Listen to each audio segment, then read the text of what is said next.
یعنی متفرق مسائل سے متعلق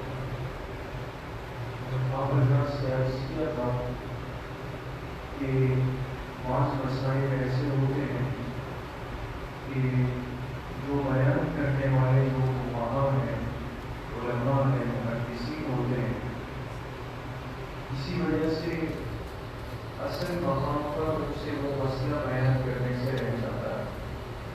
اور یہ ممکن ہے کبھی یہ ہوتا ہے کہ مسئلہ تو بیان کیا لیکن اس کی تفصیلی وضاحت نہیں تھی، تو بعد میں یہ حضرات کیا کرتے ہیں کہ کتاب کے آخر میں ایک موضوع لے آتے ہیں جس کو کہتے ہیں مسائل شتّا. شتّا کے معنی عربی میں آتے ہیں متفرق، یعنی الگ الگ. وہ متفرق اور الگ الگ مسائل جو ہم سے کتاب کے شروع میں اپنے اپنے مقام پر بیان کرنے سے رہ گئے، اب ہم اس کو آخر میں ان مسائل کو بیان کر رہے ہیں. یہ بات سمجھ گئے دوستو؟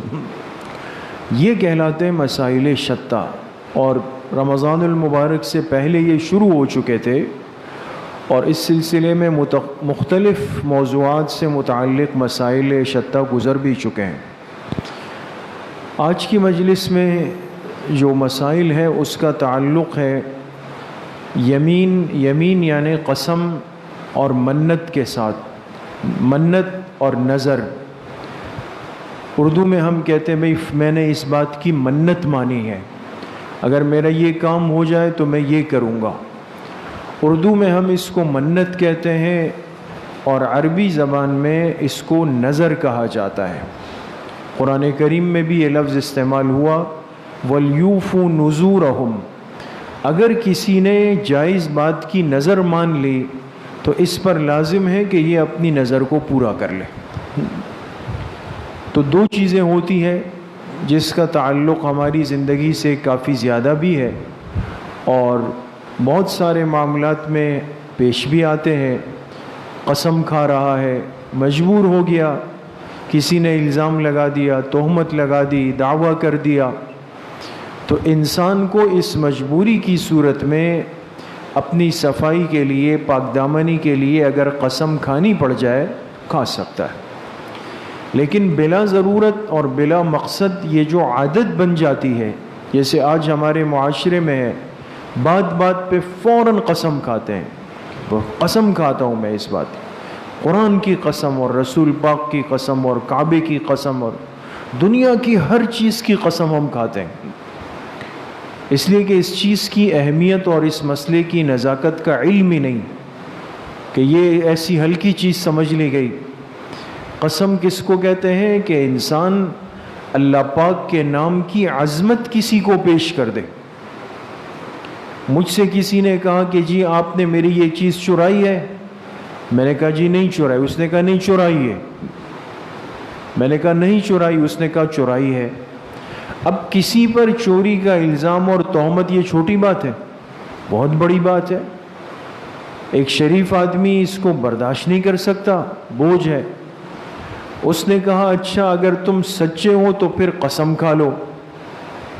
اب سوال یہ ہے کہ یہ قسم کون سا ایسا لفظ ہے جبکہ میں اس کو بار بار بول رہا ہوں کہ میں نے چوری نہیں کی، میری اس بات پہ یقین نہیں کر رہا، لیکن مجھے کہہ رہا ہے کہ قسم کھا لو تو یقین کر لوں گا. فرق تو ہے. تو یہ سمجھ لیں کہ اصل میں قسم کیا ہے، انسان اللہ کی عظمت والے نام کو کسی کے سامنے رکھ دیتا ہے.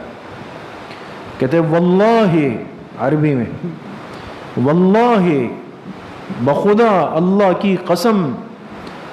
تو جب انسان اللہ کا عظمت والا نام لیتا ہے، اتنا بڑا نام لیتا ہے، تو سامنے والے کو یقین ہو جاتا ہے کہ بھئی ایک مسلمان اللہ کا عظمت والا نام لے کر پھر جھوٹ نہیں بولے گا. تو قسم کا خلاصہ اللہ کے نام کی عظمت ہے. اس سے خود اندازہ لگائیں کہ اس کو کھانے میں کتنی احتیاط کرنی چاہیے، اور خدا نخواستہ اگر جھوٹی قسم کھائے تو کتنا بڑا گناہ اور مصیبت لازم آئے گی. اس لیے احتیاط بولی گئی. اور آپ علیہ الصلاۃ والسلام نے بلا وجہ قسم کھانے کو منع فرمایا، اور اس کو علامات قیامت میں شمار فرمایا کہ قیامت کی ایک بڑی نشانی یہ ہوگی کہ وہ لوگ معمولی بات پر اللہ کے نام کی قسمیں کھانے لگ جائیں گے. اتنی بڑی بات ہوگی نہیں، لیکن وہ کہے گا قسم خدا کی، جیسے آج کا ماحول ہے. یہ قرب قیامت کی علامات میں سے. تو قسم کی اہمیت ایک مسلمان کو معلوم ہونی چاہیے. لیکن اگر انسان پر حالات آ جائے، انسان مجبور ہو جائے، یا اسلامی عدالت جج اس سے طلب کریں کہ جی اگر آپ سچے ہیں تو آپ قسم کھائیں ورنہ آپ کو لٹکاتے ہیں، آپ کو سزا دیتے ہیں، ایسی صورت میں اجازت ہے کہ انسان قسم کھا کے اپنی صفائی کو پیش کرتے، جائز ہے. لیکن اب اصل بات یہ ہے کہ قسم کھانے کا طریقہ کیا ہے. یہ تو میں نے آپ سے شروع میں بات عرض کی جو ذہن میں رکھے کہ قسم یہ اللہ کی نام کی ایک عظمت ہے، لہٰذا یہ کسی اور کو نہیں دی گئی.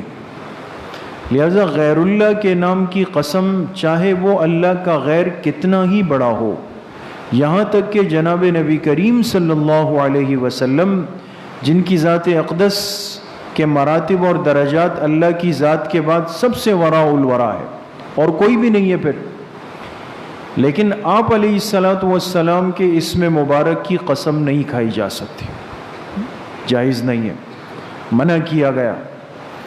حضرات صحابہ اکرام ہے، خلفائے اربعہ ہے، والدین ہے، خانہ کعبہ ہے، نہیں کھا سکتے، منع کر دیا گیا. قسم صرف اور صرف اگر انسان کھائے گا تو یہ اللہ کے ذاتی یا اللہ کے صفاتی نام.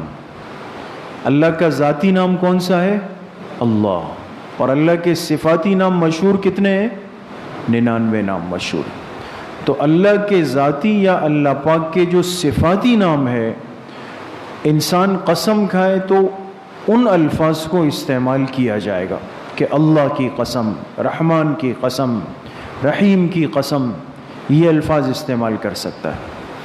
اسی طریقے سے قرآن کریم جو اللہ پاک کا کلام ہے، مسئلے کو سمجھیں. قرآن اللہ پاک کا کلام ہے، اور کلام ہونے کی وجہ سے چونکہ جو کلام ہوتا ہے یہ متکلم کی صفت ہوتی ہے. سمجھ رہے ہیں؟ جیسے میں آپ حضرات کے سامنے کچھ بات بول رہا ہوں، میں متکلم ہوں، اور جو مسائل آج بیان ہو رہے ہیں یہ کلام ہے میرا، تو یہ میرے زبان سے نکلنے والا کلام مجھ متکلم کی صفت کہلائے گی. تو قرآن کریم اللہ پاک کی ذات اقدس سے نکلا ہوا کلام ہے، اور کلام متکلم کی کیا ہوتی ہے؟ صفت ہوتی ہے. تو ابھی آپ حضرات نے سنا کہ اللہ کے ذاتی نام کی قسم بھی جائز اور اللہ کے صفاتی نام کی قسم بھی جائز. نہیں سمجھ میں آیا مسئلہ؟ تو جب اللہ کے صفاتی نام کی قسم جائز ہے تو قرآن کریم بھی اللہ پاک کے کن میں سے؟ صفات میں سے ہے. لہٰذا قرآن کریم کی قسم کھانا بھی جائز ہے، اور اگر کسی نے قرآن کریم کی قسم کھائی تو یہ قسم معتبر ہوگی. لہٰذا اگر کہا کہ کلام پاک کی قسم میں نے ایسا نہیں کیا، یا قرآن کی قسم کہ میں ایسا نہیں کروں گا، تو یہ قسم بھی منعقد ہو جائے گی. ٹھیک ہے؟ تو دو چیزیں، ایک اللہ کے ذاتی اور صفاتی نام کی قسم، اور ایک قرآن کریم کی قسم. اس کے علاوہ انسان کسی چیز کی قسم کھانا جائز نہیں ہے. آج کل چونکہ گناہوں کا ماحول زیادہ ہے، لا علمی کا ماحول زیادہ ہے، تو اپنی اولاد کی قسم کھا لیتا ہے انسان، غصے میں ہوتا ہے کہ میرے بچے کی قسم، اس کے سر کی قسم، اپنی صحت کی قسم کھا لیتا ہے. تو یاد رکھیں، ایک تو ایسی قسم کا اعتبار نہیں، یہ قسم ہے ہی نہیں، ہوئی نہیں. اور دوسرا یہ کہ ایسا کہنے والا گناہ گار ہے. اس لیے علماء نے لکھا ہے، مسئلہ ہے کہ اگر کسی نے ایسی چیزوں کی قسم کے الفاظ استعمال کر لیے تو اس کو چاہیے کہ وہ توبہ کرے. وہ توبہ کرے گا، یہ گناہ کا مرتکب ہوا ہے. اور بعض فقہا نے یہاں تک لکھا کہ چونکہ غیر اللہ کی قسم کھانا جائز نہیں اور اس نے کھا لی جو اللہ کے ساتھ خاص تھی، لہذا اس کو چاہیے کہ یہ کلمہ طیبہ بھی پڑھ لے. تو نازک مسئلہ ہے، اس کو سمجھنا ضروری ہے. اسی طریقے سے بعض مرتبہ انسان کسی بات میں سچا ہوتا ہے، حق پر ہوتا ہے، لیکن سامنے والا بالکل ایک مینٹل ہوتا ہے، وہ بات کو نہیں سمجھ رہا ہوتا، وہ بار بار اس کو کہتا ہے نہیں جی ایسا ہے، یہ اپنی صفائی پیش کرتا ہے، وہ قبول نہیں کرتا۔ انسان جب جذبات میں آتا ہے تو آپ نے دیکھا ہوگا بعض دفعہ انسان جب جذبات میں آتا ہے تو کہہ دیتا ہے کہ اچھا اگر میں جھوٹ بول رہا ہوں تو پھر میں بے ایمان ہو کر مر جاؤں، اس طرح ایک کلمات بولتے ہیں نا بعض لوگ، نعوذ باللہ من ذالک، یا میں کفر میں چلا جاؤں نعوذ باللہ۔ تو کبھی بھی ایسے کلمات نہیں کہنے چاہیے، چاہے انسان حق پر ہے، چاہے انسان سچا ہے، تب بھی ایسے کلمات نہیں کہنے چاہیے جس سے انسان اپنے ایمان کی، اپنے اسلام کی، اپنے ہدایت کی نفی کر دے، اس سے منع کیا گیا۔ اسی طریقے سے اگر ایسی قسم کھا لی کہ جو قسم کھانا ممنوع ہے، مثال کے طور پہ ایک آدمی کسی بات پر والدین سے ناراض ہوا، بچوں کو بھی غصہ آ سکتا ہے، اور غصے میں آ کے کہا کہ خدا کی قسم میں والدین سے بات نہیں کروں گا۔ اب ہے تو جملہ قسم والا، اللہ کے نام کی قسم کھائی، قسم منعقد ہو گئی ہے نا، لیکن ماں باپ سے بات نہ کرنا، آیا یہ فعل جائز ہے؟ تو ناجائز ہے، تو منع ہے۔ لہٰذا اس مسلمان پر لازم ہے کہ اپنی اس قسم کو کیا کرے؟ توڑ دے، اپنی اس قسم کو توڑ دے۔ یا جیسے مثال کے طور پہ ایک آدمی مسجد آیا، نئے چپل پہن کے آیا، عید کے باہر نکلا، دیکھا چپل چوری ہو گئے۔ اب ہمارا ایمان تو مذبذب ایمان ہے، کنارے پہ کھڑا ہوا ہے، او بھائی میرے تو 4000 کے چپل چوری ہو گئے مسجد میں۔ اب غصے میں نکلا باہر، نعوذ باللہ کہا کہ بس آئندہ مسجد نہیں آؤں گا۔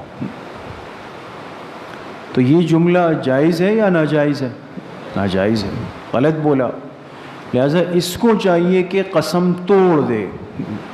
اب اس پر آپ تمام ایسے امور کو لے جائیں کہ جو منع کیے گئے، لیکن آدمی جذبات میں کہہ دیتا ہے۔ ہمارے ہاں تو عام ہے کہ بس فلاں کے گھر پانی نہیں پیوں گا، فلاں کو منہ نہیں دکھاؤں گا، فلاں کے جنازے پہ نہیں جاؤں گا، جیسے بہت بڑا یہ جو فاتح عالم ہے۔ ہمارے جذبات تو یہاں تک ہوتے، یہ منع ہے، یہ گناہ ہے۔ اگر کسی نے ایسا کر لیا تو شرعی مسئلہ یہ ہے کہ یہ اس قسم کو توڑ دے۔ یعنی مسجد نہ آنے کی قسم کھانے والا قسم کیسے توڑے گا؟ مسجد آ جائے۔ ماں باپ سے بات نہ کرنے والا کیا کر لے؟ ان سے بات کر لے، پہلے قسم توڑ دے، اب قسم توڑنے کے بعد پھر جا کے اس کا کفارہ دے۔ یہ بھی مسئلہ سمجھیں۔ بعض لوگ کہتے ہیں وہ یار یہ تو غلطی ہو گئی، اب کیا کریں؟ چلو بھائی 10 مسکینوں کو کھانا کھلا دو۔ یہ مسئلہ سمجھ لیں کہ قسم کا کفارہ دیا جائے گا قسم کے توڑنے کے بعد۔ لہذا پہلے اس قسم کو توڑیں، اس کی تلافی کریں، اور پھر جا کے اس کا کفارہ دیں۔ یا تو 3 روزے مسلسل رکھیں، 10 مسکینوں کو یا کھانا کھلائے، یا 10 مسکینوں کو لیلی لباس کا انتظام کریں۔ بچو اسی طریقے سے آپ کے سامنے بات آئی کہ یہ تو قسم ہے۔ ایک ہوتا ہے نظر، جس کو ہم کہتے ہیں منت ماننا، منت ماننا، اور ہمارے ہاں ماحول میں یہ چیز بھی بہت زیادہ عام ہے۔ اگرچہ علماء نے اس میں بڑی بحث کی اور اس کو کوئی قابل تعریف نہیں لکھا، منت ماننے کو قابل تعریف فعل نہیں لکھا۔ جائز ہے، جائز چیز کی منت ماننا جائز ہے، لیکن دوستوں قابل تعریف نہیں ہے، یہ بڑی باریک بات ہے۔ جائز منت مانی، جیسے مثال کے طور پہ کہا، کوئی بچہ کہے کہ جی اگر امتحان میں پاس ہو گیا تو میں 3 نفلی روزے رکھوں گا، 3 نفلی روزے۔ یہ کیا ہے؟ یہ منت، یہ بچہ منت مان رہا ہے، نظر مان رہا ہے، اور وہ اچھے نمبروں سے پاس ہو گیا تو اب یہ کیا کرے گا؟ 3 نفلی روزے رکھے گا۔ یا ایک آدمی کے والدین کوئی بیمار ہو گیا اور کہا کہ جی اگر یہ پیروں پہ چل کے گھر آ گئے، تندرست ہو گئے، 1 بکرا ذبح کروں گا اور غریبوں پہ صدقہ کروں گا۔ جائز ہے، کر سکتے ہیں. یا کہا کہ جی فلاں معاملہ میرا پھنسا ہوا ہے، اگر ہو گیا 20 رکعت نفل جا کے مسجد میں پڑھوں گا، یہ جائز ہے.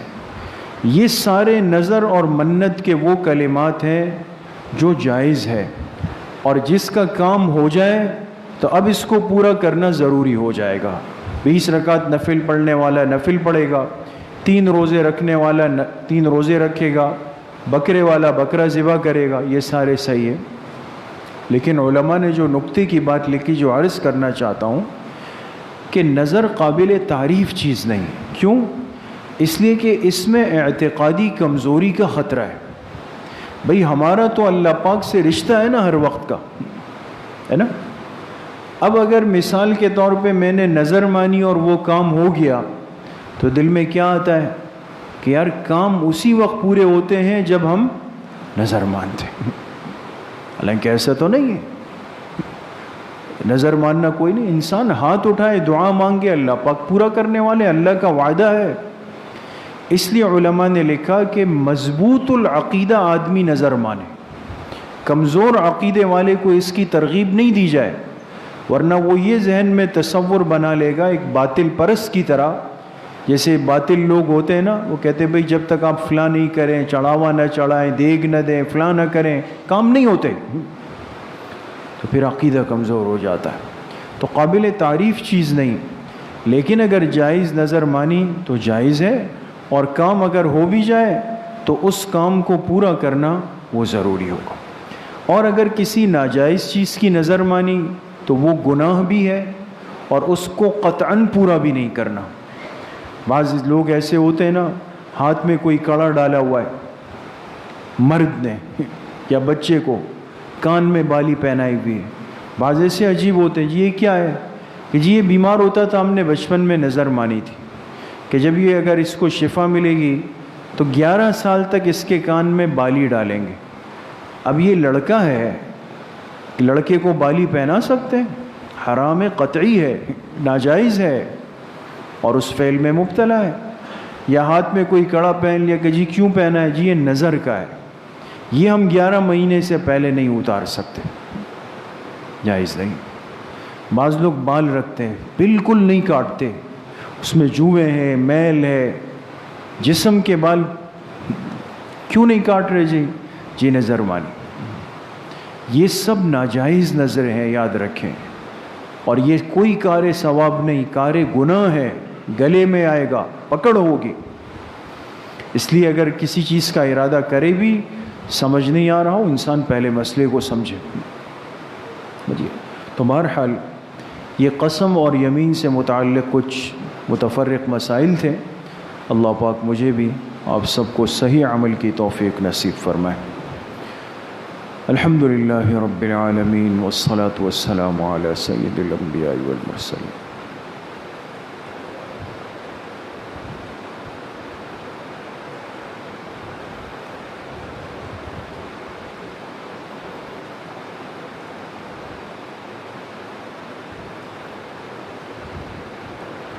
وصلی اللہ وسلم علی نبینا محمد وآلہ واصحابہ اجمعین. رحمتک یا